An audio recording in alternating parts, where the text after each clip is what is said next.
The question was, what do we do with the delusion of the definition of marriage that we see in the churches?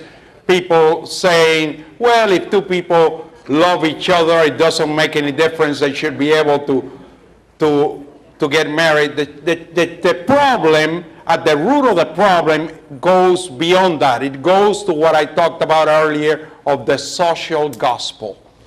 That the foundations of our theology are being diluted to be politically correct.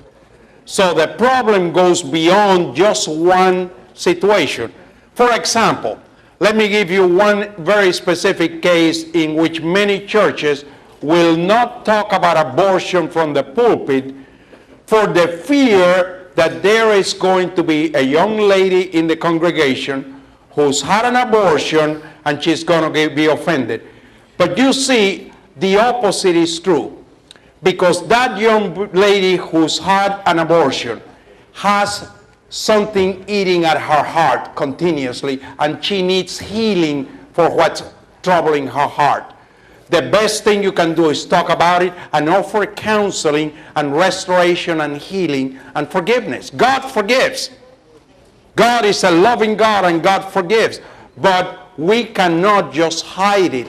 We need to address it, not only to be able to bring healing to those that are scarred by it, but also to prevent others to fall in the same pit.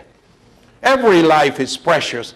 Do you realize that people who want to adopt in America have to go outside of this country because there are not enough babies to be adopted? It's not that they couldn't give the baby away. There are lots of loving families that would love to adopt those babies.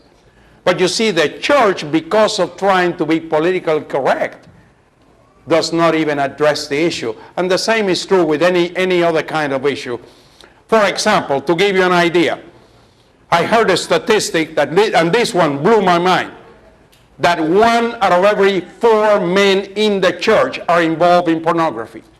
Yeah. And yet, when was the last time you heard a pastor talk about pornography? Yeah. So, the only way we can help people is to address the situation and address, because you see, here is the excuse that even Christians come up with. Well, you know, I'm inside of my office or I'm inside of my room with the door closed. I'm looking at my computer and I'm not hurting anybody else. Talk to people that are in law enforcement, and they will tell you that the great majority of sexual assaults